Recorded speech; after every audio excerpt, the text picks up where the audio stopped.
Okay, folks. Hi, I'm Mike Depew. I'm the head of client and partnership development at MonkeyPod. If I haven't met you before, thanks so much for joining us.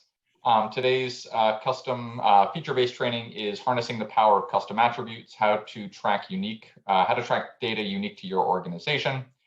As I mentioned earlier, we're going to be going over kind of a webinar style presentation. I'll run through material and then we can kind of save questions at the end. Certainly, if you have questions that you don't want to lose it or forget it, throw it in the chat, but I'll kind of save those towards the end just because I want to be able to make sure that we get through all the material. Okay, so first, some housekeeping things for us. MonkeyPod, if you're not familiar with all the things that we do nonprofit accounting, donor management, grant management, online fundraising, email marketing, all together, all living together on one integrated platform, right? So if you haven't checked out some of the other features that we have available for you, they're built into the system. You've got them there waiting at your fingertips. Some resources and important links for everyone. Just kind of more on the sales and marketing side. We have our Take 5 referral program, earn a free subscription. You can refer folks. Any referral that you make, you get 5% off your subscription for life. You can keep stacking those 5% discounts until your subscription is completely free. Our commitment to Hawaii discount, any Hawaii organization is entitled to a 50% off discount for their first year. That's one of our home markets. The other home market for part of our team is in Southwest Pennsylvania in Allegheny County in Pittsburgh. We also have a 50% off discount for nonprofit organizations in that area. Lastly, also we have a knowledge base and a YouTube channel. Articles in our knowledge base really get at kind of how to do a lot of the things, lots of kind of answers to specific questions. Our YouTube channel is a lot of how-to videos that'll show you kind of how to do things in the system. And then lastly, we love feedback. If you'd like to write a review of MonkeyPod, helps us certainly kind of improve the system over time. We really do take those reviews seriously. Also helps other folks discover MonkeyPod, and there is the link there. I will drop all of this in the chat for you here. Hopefully that took everything. Yep. So if you want to click on any of those links, by all means, save them, but they're there for you as a resource.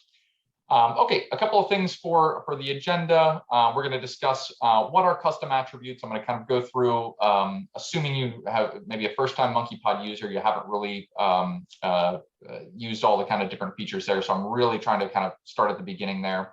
We're going to talk about creating, organizing, and searching custom attributes. I'm going to walk through a couple of examples around donor management, maybe if you're running programs, things like program logistics, and then also impact metrics. So first, we're going to get into the actual system and show a lot of it. A couple of intro slides just to kind of lay some groundwork. What are custom attributes?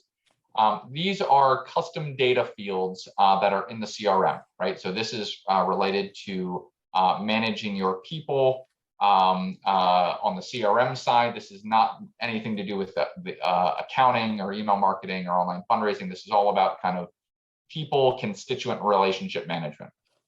Okay. They allow you to track unique data about different relationships and constituent groups in that system, right? There's examples of kind of standard versus custom data, right? So every CRM that you'll probably see that's out there, MonkeyPod included, tracks a lot of the standard stuff, names, email addresses, phone numbers, things like that. Custom data, fields that are going to be relevant to your organization, maybe something like number of training sessions completed, right? Or number of volunteer hours, right? That we want to track, something like that. And so the custom attributes in MonkeyPod really allow you to fit the system to your organization a little bit more in a bespoke manner that you can track the information that's going to be helpful for you and not kind of have to kind of fudge it, right? And do some sort of weird workaround. Where you find custom attributes in MonkeyPod, you're going to go to your relationships menu. And then you're going to click on custom attributes right here. I'm actually going to click out of the slideshow and be kind of going back and forth in our tabs here. But first, I'm going to click over to our MonkeyPod demo tab. If we have a brand new organization, this is what you'd be looking at. You go to your relationships, and actually here, let me increase the size on our screen here a little bit for everyone. Hopefully that's a little better for folks. Under relationships, we're going to go to custom attributes, right? And so going to custom attributes, right? We have nothing in the system right now, but this is where we'd be able to start creating those custom attributes. I'm going to come back to the slide deck real quickly here. Couple of things that you want to know about custom attributes. They're unlimited. You can make as many of these as you want, right? So you really have the option to track whatever data is going to be valuable and important for you. There's different data types that satisfy different data needs, right? So we have custom attributes. You could set them up as text fields, integers, true, false boxes, check boxes, radio buttons, all sorts of kind of different things, files, images, and we'll kind of walk through a couple of examples there. When you make a custom attribute, some of it is set in stone. And so you kind of want to be careful about things like what you name and the data type. Those are kind of the things that you cannot change. The field forms and kind of the lists that are included there, you can change. But really what you're doing is you're creating a column in a database. And so once we create that column, you can't change it. We can always delete the column and you can recreate or create a new custom attribute, but just be aware that the name and the type of data, whether it's like a file or an integer or a checkbox, that is going to have to stay the same. You can make custom attributes that are sensitive and limit visibility for different users as well. Okay, so let's go in and actually take a look if we wanted to create a custom attribute. We could come in here, like I said, we went to relationships, we went to custom attributes. And if we want to now create a custom attribute, we could do something like communication preferences. Right? We can see the different data types here that we can create. We could do text, we could do integer, true, false, text, multiple, image, file. Each one of these has a couple of different options. So under the text data type, you might have things like short text, long text, that's kind of like a notes field. We could do radio buttons, i.e. that you can only select one thing. You could select from a list with the option of other. You could have a date selector or have somebody be able to type in an email address. On the integer side, right, it has to be a number, right? We're taking that. Maybe that's something like number of workshops completed or hours submitted, something like that. True, false, right? This is going to be kind of a yes, no type of setup if we did that. Text multiple. Here you have checkboxes. You can select from a list. You can also use tags that allow people to set up a custom attribute using a tag from the accounting side of the house. You can also upload files and you can do images for these. But if we're going to do communication preferences, let's do, for example, maybe text for multiple. We can do checkboxes. And next, we're just going to type in the different types of choices. So we might say phone, email, text, and direct mail, right? We can, and I just separated those options by commas, right? Now we hit save, and we've got those 4 different options, right? If we did another custom attribute, maybe around program interests, and we can do another one, we'll do as, let's do this as just radio buttons just to kind of showcase a different type.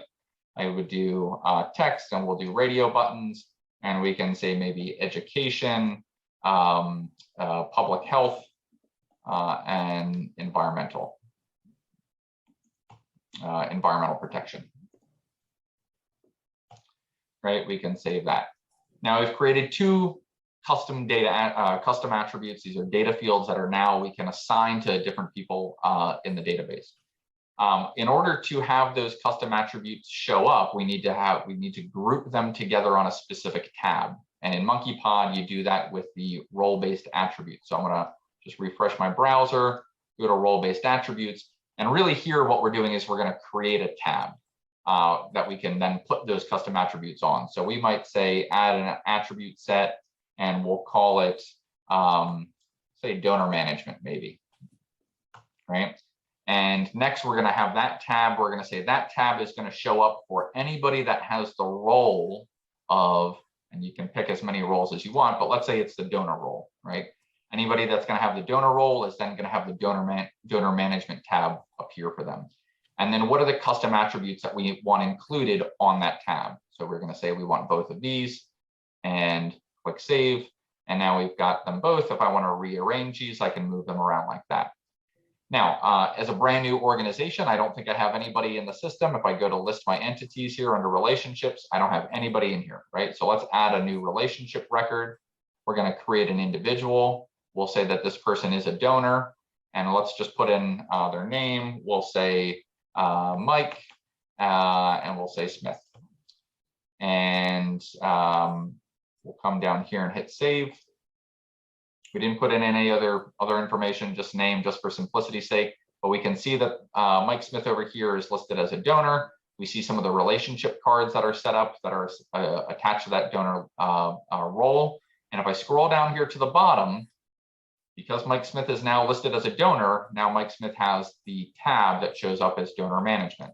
If I click into that tab here, now I can see the radio buttons that I selected for program interests, and I can say he was only interested in public education. Remember, radio buttons are select one only. In the future, I would probably want to make this checkboxes or something that they could select more than one level or more than one option. And communication preferences, maybe they prefer email and text. Right? We could do that. So that's a quick example of kind of showcasing how to create custom attributes, group them together on tabs, as well as assign them to a specific role for them to show up. Let's go back to our slides real quick here. So organizing and viewing custom attributes, when you create those custom attributes, you group them together on a role-based attribute set. That's just fancy MonkeyPod speak for you're creating a tab for them to be visible. And then you attach that tab to a specific role. So in non-tech language, I want these data fields to be grouped together on this tab, and I want this tab to show up with this role, right? That's kind of the way that you want to think about these things, how they're connected and associated with one another. Okay, so if you have any questions, feel free to drop them in the chat related about creating custom attributes, kind of that basic example. I'm going to move on to searching custom attributes because I want to showcase a little bit of that. So if I go back into our demo organization and I go to relationships and then search relationships, right here we'd be able to see, you'd be able to search based on any of the basic information you have, your roles, the types of entities that you have in place. You can see, you can search by geography, financial activity, mailing list, custom attributes, anything like that. I can see right now I've only got my one person, but if I wanted to, I could click in and show me every custom attribute that I've got in the system and give me anybody that has a communication preference for email, right? And I can see that that matches our donor here, Mike Smith.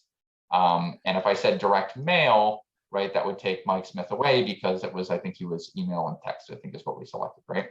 Once you have your list of people here, right, that you've narrowed down using custom attributes, and again, you can remember you can layer multiple things together. So I think it was public education, right? We can combine custom data fields in our searches. You can combine them with financial activity. You can combine them with roles, anything like that. After you have your list of people, then we can export that list to a CSV file, all right, that you can open up into Excel or Google Sheets.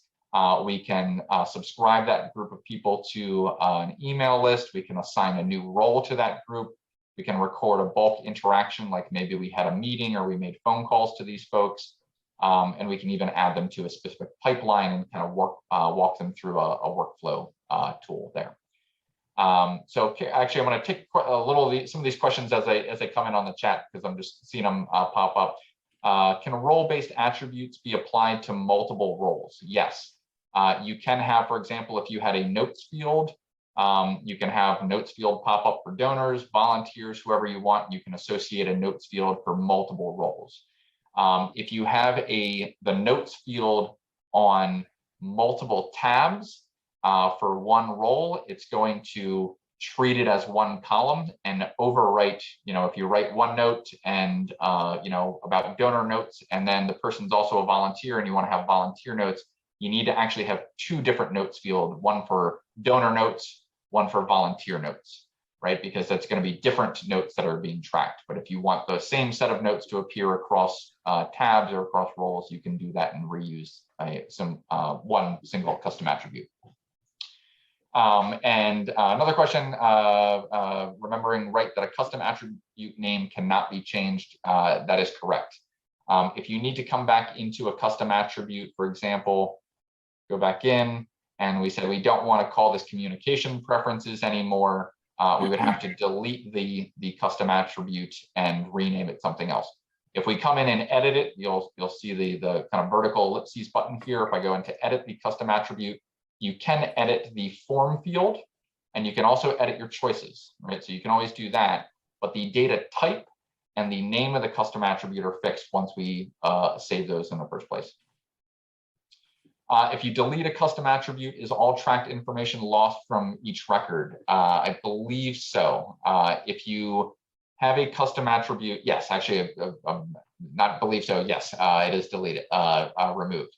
So that is one thing that we want to be careful about naming purposes about what you want to include there. What you can always do is export. If you want to rename something or you don't want to lose that data, you can export that data into a file with the old custom attribute name, rename it whatever else you want, and you can go back in and import that data if you want to save it for historical purposes. So, okay, let's go back to our slides real quick here. So a couple things for searching custom attributes, again, that I just want to reiterate. You can search any of those structured data types, right? So anything that has a predefined format, checkboxes, radio buttons, integers, true, false, anything like that. Unstructured data types like short text, long text, notes fields, images, files, those you're not going to be able to search in the system, right? So just be aware of kind of what is searchable and kind of what you can run queries on.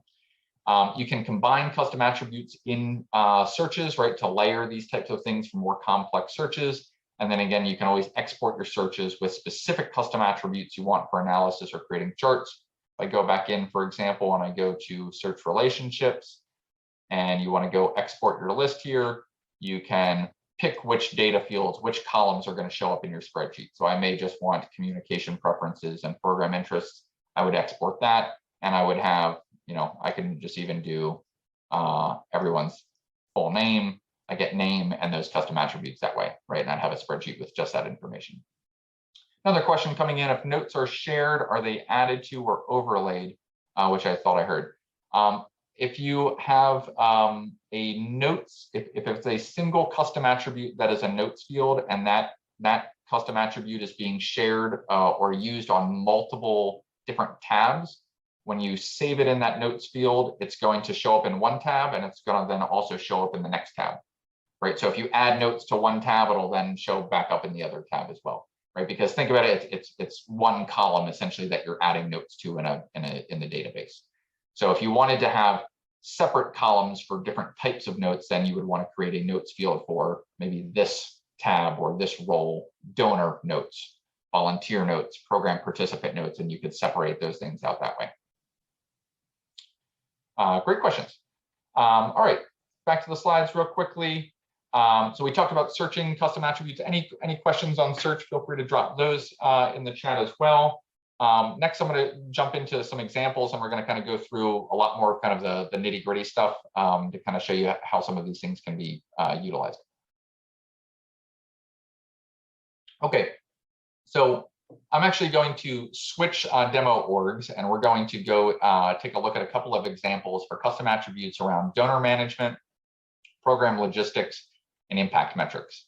One more question, can role-based attribute sets be renamed? That is, I believe, correct. You can come into the custom attributes, and if you want to rename the tab, right, those are the role-based attribute sets, these are the tabs.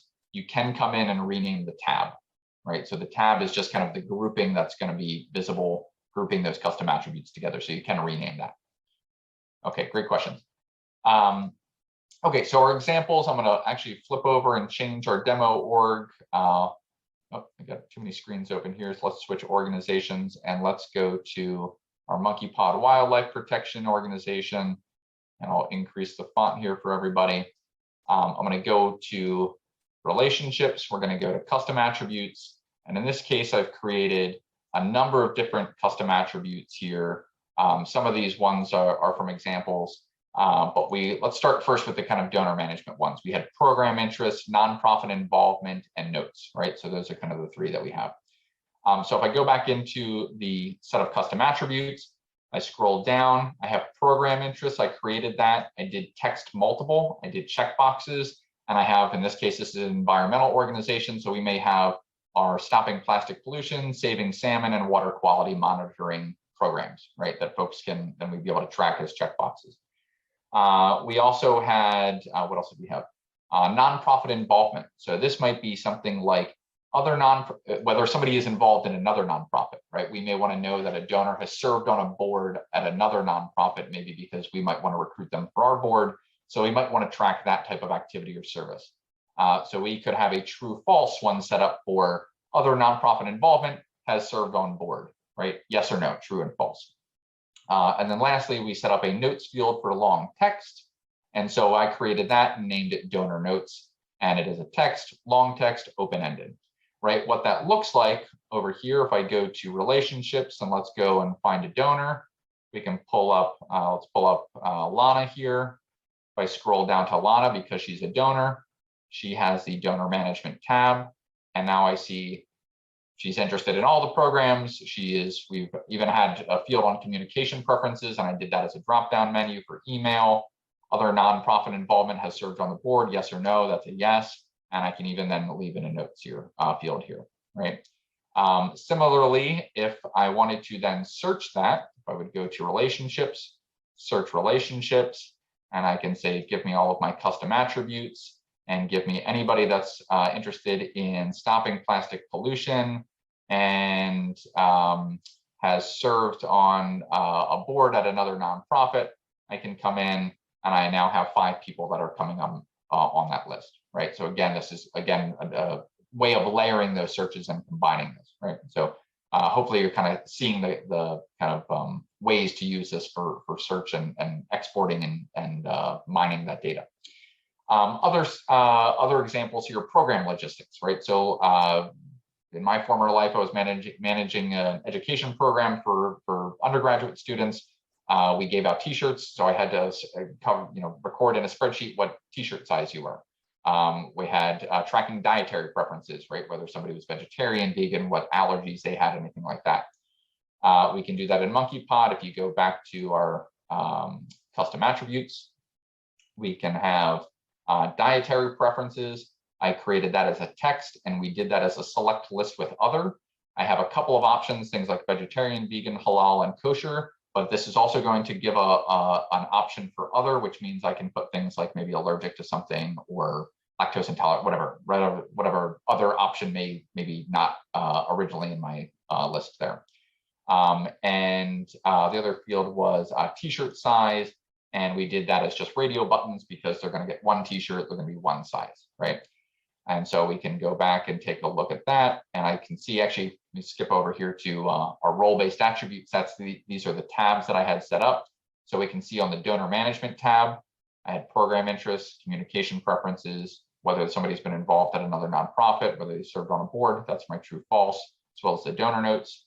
On my program logistics tab, I have dietary preferences, T-shirt size, and I created a new custom attribute for program logistic notes, because if I was sharing the same notes field as the donor, if a person is a donor and a program participant, then the same notes field would be shared across those 2 tabs, right? That's the one kind of question about the kind of notes field leaving open-ended notes. So just be aware of that kind of as a good caveat. So if I scroll, then if I pull up a program participant, let's go to Gary here. Gary is both a board member, a donor and a program participant. I'll scroll down here to the bottom. And so I see program logistics. Gary has that tab. We can see vegan, or if I had other, I could put in here allergic to nuts, right? T-shirt size was a large, and I can leave in notes about his arrival and transportation plans, right? Things like that. And again, all of the structured data types, lists, radio buttons, things like that, I can export and run queries on.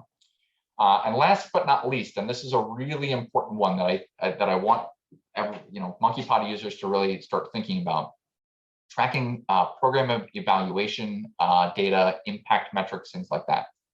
The reason why, and when we're going to be launching a new series of workshops soon about grant, one of them is going to be about grant management.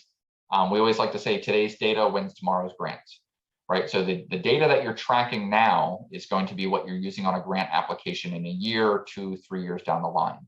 So building that into your processes, building that into those kind of the technology here in MonkeyPod allows you to ensure that you're tracking that program participation data, program satisfaction data, completion data, all those types of things that you want to maybe be able to report out on and then include in a grant application. Quick question. So the way to have multiple notes fields is to name them something different, correct? Donor notes, volunteer notes, etc. Yeah, that's my best recommendation for notes fields, is make them specific to the role or the tab or kind of the purpose, rather than just kind of have a notes field, because oftentimes you'll probably end up sharing it on multiple tabs and kind of end up with notes about a donor that is not really related to a donor because it will show up on a different tab. Right? Yeah. So for impact metrics, we had two examples that we used to run in our program. We used to, of course, track the number of workshops that students completed. And we also used to do, we would have a pre and post intervention survey. So we would survey students when they arrive before the intervention, before our trainings and our workshops, to establish a baseline. What do you know about the following topics? Topics 1 through 20. And we would do that on a Likert scale rating from 1 to 5 and say kind of a self-assessment. What do you know about this topic? How do you rank your skills? 1 being low, 5 being high. And then we would do the exact same survey again after the intervention, after our 4 or 6 weeks of training and workshop modules. And we'd run the exact same questions again to that same population of students. And you'd be able to compare a pre and a post, or a baseline and post intervention, and be able to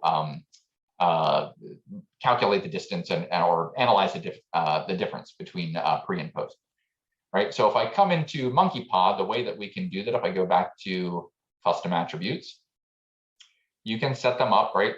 These 4 top ones right here, you can see pre and post. So I may ask people to do this as a Likert scale, ranking 1 to 5, and we may have on the, and we would want to identify or denote these as kind of the pre versus post. So we make sure that the attributes are easy to compare. So we set it up as a knowledge of clean water principles, right? Maybe that was the education program or an environmental organization. We set that up as text, our radio buttons, and we just put in numbers 1 through 5. But we put in the title of the custom attribute, the ranking. So we make sure that 1 to 5, 5 is high, right? So we can kind of the key or the legend there. So we don't have to include that in all of the different options. You could, if you wanted, you could say 1 equals whatever, 1 equals low, 2 equals, a little higher, 3 equals neutral, something like that, if you wanted to include that in the choices. But for this example, we just did it here in the title. So you can see kind of we have a pre version of knowledge of clean water principles, and we'd have our post, right? Similarly, we'd have a pre or baseline statistic on knowledge of river dam impacts. Again, 1 to 5, 5 being high knowledge. And then we'd want to compare that against knowledge of river dam impacts, 1 to 5, high being knowledge post, right? We grouped that together and we said that's going to show up on our program and evaluation / impact metrics tab, right? That's the role-based attribute set. That tab is going to show up for anybody that is a program participant. And here's the order. So I'm counting the number of workshops that you've completed, and we're going to have our pre-post all set right here to be able to look at and compare. What that looks like in MonkeyPod when you go to actually look at an individual's record. If I come into, let's go to Lewis Moore here. If I scroll down, Lewis is a program participant, so he gets the program evaluation and impact metrics. I click in. This is an integer, so I can track however many workshops that he has completed. And here I can see that before the intervention was a 1, post-intervention, he moved up to a 4. Pre-intervention on knowledge of river dam impacts, he was at 2. He then moved up to a 5, right? So you can track that information in MonkeyPod to be able to showcase that on a grant application or board reports, or be able to communicate that on your website or donor letters. These are the kind of important things, completion. How much did we do? And what is the difference that we were able to make? What is the impact that we were able to make? By baking this into the technology and baking it into MonkeyPod, it ensures that when you're recording a program participant and recording things like their t-shirts and their dietary preferences and everything else that you need to track, you're also visibly going to be reminded that you have this tab that, oh, we need to be tracking this type of information, right? These data points are important. We want to make sure that we get these data points for every single one of our program participants, volunteers, alumni, you name it, right? So it's just kind of formalizing a little bit of the best practice that you're putting in place at your organization. So you can have that. But now the real question is, what can you do and act on that information? And this actually gets to the question I see in the chat. As an example of reporting on this evaluation data, how would you pull a report? What would that report look like? So if we wanted to then go to relationships, we would say search relationships, and we could pull up our custom attributes. We could say, let's do program participants, because we just want our program participants. And we could say, just give me everybody that was, pre-knowledge of clean water principles was a 2, but I don't think that's really what you want. You probably want an entire list of your program participants and then be able to run those columns. So what you would probably do is select your program participants, actually not worry about selecting a specific custom attribute, take all of your program participants and export them. And then when you go to export, you can get rid of the data fields that you need. Actually, we'll include these data fields, but we'll get rid of phone numbers and email and country. And we don't need some of this donor information, but I do want all of that pre and post data. And I want to know number of workshops completed. I can export that list. When you export that list, MonkeyPod is then going to email you. It's going to export from MonkeyPod and email you a CSV file. What that file then looks like is, I've already done that because I figured this question was going to come up. And you would get this data right here. Like I said, we only had 5 people, and apologies if this is a little small, but you're going to get, like I said, each one of these fields, right? The check boxes here, each one of these is going to be a column in the spreadsheet. Right from there, now I have my number of workshops that were completed. I've got my pre and post survey data, and it took me 5 minutes to, probably less than that, to make charts showcasing number of workshops completed. Here's my pre and post, right? Pre is blue for each participant. I can see every single person went up from pre to post on the 2 different data metrics that I was tracking, or the 2 different metrics that I was tracking. Bar charts may not be the best example, that you want to go with here, but you can see, how you could run an analysis on this. But you'd get each custom attribute then is going to be its own column, which means you could run statistical analysis on these things if you wanted. You can aggregate things, you can sort, you can do all sorts of things. And once you export it out of MonkeyPod and run that report. Okay. Let me go back in here to MonkeyPod and make sure that I covered all the important things. So that was kind of examples of donor management, program logistics, and impact metrics. If I go over to our last slide here, exporting custom attributes, right? It's going to export to Excel or Google Sheets. It's going to be a CSV file that you can open there. You can select the specific custom attributes that you want to include in the export. So you don't have to have every data column and every thing that you want. You can just pick a couple of things that you want there. And then you can go and analyze your data, create charts, anything that you want there. So that's kind of the big main things that I wanted to cover today about leveraging or harnessing the power of custom attributes. I'm going to open it up to kind of broad questions. If you want to dump things in the chat, that's fine. Or if you want to, feel free to unmute yourself or put yourself on video, that's also fine. And we can kind of open it up to a general Q&A.